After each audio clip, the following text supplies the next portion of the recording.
ജർമ്മനിയിലേക്ക് വരാൻ പോകുന്ന നഴ്സുമാർക്ക് എപ്പോഴുള്ള ഡൗട്ടാണ് ഫ്ലീഗഹൈം, അതായത് ഓൾഡ് ഏജ് ഹോം തിരഞ്ഞെടുക്കണോ അല്ലെങ്കിൽ ക്രാങ്കൻ ഹൗസ് ഹോസ്പിറ്റലിൽ തിരഞ്ഞെടുക്കണോ എന്ന്.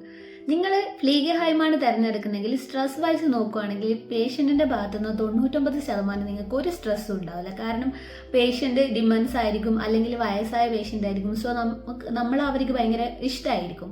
പക്ഷേ കൊളീഗിൻ്റെ ഭാഗത്തുനിന്ന് എവിടെ ഉണ്ടാവുമല്ലോ നമ്മളെ ചൊറിയുന്ന കുറേ ആൾക്കാർ. സോ ആ ഒരു സ്ട്രെസ് എന്തായാലും ഉണ്ടാവും.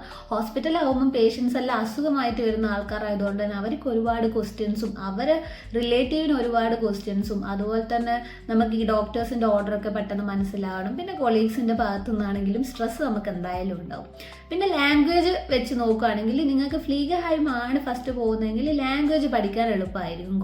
കാരണം നമുക്ക് കുറേ സമയം പേഷ്യൻറ്റിൻ്റെ അടുത്ത് സംസാരിക്കാൻ കിട്ടും. വയസ്സായ പേഷ്യൻസ് ആണ്. സോ അവർ പറയുന്നത് കുറച്ച് മെല്ലനെ ആയിരിക്കും പറയുന്നത്. സോ നമുക്ക് പെട്ടെന്ന് മനസ്സിലാക്കാനും പഠിക്കാനും സമയം കിട്ടും. പക്ഷെ ഹോസ്പിറ്റലാകുമ്പോൾ നിങ്ങൾ പെട്ടെന്ന് നിങ്ങൾക്ക് ഡോക്ടർ പറയുന്നതാണെങ്കിലോ അല്ലെങ്കിൽ കൊളീഗ് പറയുന്നതാണെങ്കിലോ നിങ്ങൾക്ക് പെട്ടെന്ന് മനസ്സിലാക്കാൻ പോകുന്നില്ല.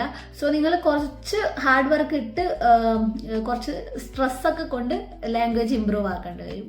പിന്നെ സാലറി വൈസ് നോക്കുകയാണെങ്കിൽ ഫ്ലീഗഹൈം ആണ് ഇവിടെ കമ്പാരിറ്റീവ്ലി ഒരുപാട് സാലറി കൊടുക്കുന്നത്. ഫ്ലീഗഹൈമിൽ പേഷ്യൻറ്റിൻ്റെ ഡീറ്റെയിൽസ് ചേഞ്ച് ആവില്ല. ഇങ്ങനെ ഇപ്പോൾ 3 മാസം കൂടുമ്പോൾ ഒരു അഡ്മിഷൻ വന്നാലായി അങ്ങനെയായിരിക്കും. പക്ഷേ ഹോസ്പിറ്റലിൽ ഒരുപാട് അഡ്മിഷനും ഒരുപാട് ഡിസ്ചാർജും വരുന്നത് കൊണ്ട് നമുക്ക് ഈ ഒരുപാട് പേഷ്യൻറ്റിൻ്റെ ഡീറ്റെയിൽസ് പഠിക്കാൻ വേണ്ടിയിട്ടുണ്ടാവും. സോ പ്രൊഫഷണൽ നോളജ് വെച്ച് നോക്കുകയാണെങ്കിൽ ഫ്ലീഗഹൈമിൽ 0 എന്ന് ഞാൻ പറയുള്ളൂ. നമുക്ക് എപ്പോഴും ഒരേ പേഷ്യൻസ് ആയതുകൊണ്ട് നമുക്ക് കൂടുതലൊന്നും പഠിക്കാനുണ്ടാവില്ല. പക്ഷേ ഹോസ്പിറ്റലാകുമ്പോൾ ഒരുപാട് കേസസ് വരുന്നതുകൊണ്ട് നമുക്ക് നമ്മൾ പ്രൊഫഷണൽ നോളജ് അപ്ഡേറ്റ് ചെയ്യാൻ പറ്റും. ഡ്യൂട്ടീസ് ആൻഡ് റെസ്പോൺസിബിലിറ്റി വെച്ച് നോക്കുകയാണെങ്കിൽ ഹോസ്പിറ്റലിലായിരിക്കും അത് കൂടുതൽ. ഇപ്പം നമുക്ക് ഫ്ലീഗഹൈമിലാവുമ്പം എപ്പോഴും വാഷൻ ഡൂഷൻ ഫുഡ് കൊടുക്കുക ഇതൊക്കെ മാത്രമേ ഉണ്ടാവുള്ളൂ. പക്ഷേങ്കിൽ ഹോസ്പിറ്റലാകുമ്പോൾ നമ്മളിങ്ങനെ നിൽക്കാണ്ട് ഓരോ ഡ്യൂട്ടീസ് ചെയ്തുകൊണ്ടിരിക്കേണ്ടി വരും. അപ്പോൾ അതുപോലെ തന്നെ ഡോക്യുമെൻറ്റേഷൻ്റെ കാര്യമാണെങ്കിൽ ഹോസ്പിറ്റലിൽ നമ്മളൊരു 2 to 3 hours തന്നെ നമ്മൾ കമ്പ്യൂട്ടറിൽ ഡോക്യുമെൻ്റ് ചെയ്യാനായിട്ട് വെക്കേണ്ടി വരും. പക്ഷെ ഫ്ലീഗഹൈമിൽ നിങ്ങൾക്ക് ഒരു 15 മിനിറ്റ് കൊണ്ട് നമ്മൾ ഈ 30-15 പേഷ്യൻറ്റിൻ്റെ ഡോക്യുമെൻറ്റേഷൻ കഴിയും. യങ്ങായിട്ട് വരുന്ന നഴ്സുമാരെ എപ്പോഴും ഹോസ്പിറ്റലിൽ തിരഞ്ഞെടുക്കുന്നതായിരിക്കും നല്ലത്. കാരണം നമുക്ക് ഇവിടെ പഠിക്കാൻ ഒരുപാട് കാര്യങ്ങളുണ്ട്.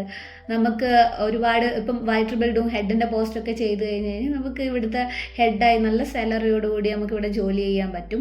പക്ഷേ ഈ ഓൾഡ് ഏജ് ഹോമിൽ പോയാൽ പിന്നെ നമ്മൾ അവിടെ ആയിപ്പോകും. നമുക്ക് ഇഷ്ടപ്പെടും സ്വാഭാവികം, കാരണം വലിയ ജോലിയും കാര്യങ്ങളൊന്നും ഇല്ലാണ്ട് സ്ട്രെസ് ഇല്ലാണ്ട് പോകാം. പക്ഷേ ഈ പ്രൊഫഷണൽ വൈസ് നോക്കുവാണെങ്കിൽ നമുക്ക് ഒരു നോളജും ഉണ്ടാവില്ല. സോ യങ്ങായിട്ടുള്ള ആൾക്കാർ എപ്പോഴും ബെസ്റ്റ് ഹോസ്പിറ്റലിൽ തന്നെ തിരഞ്ഞെടുക്കുന്നതായിരിക്കും.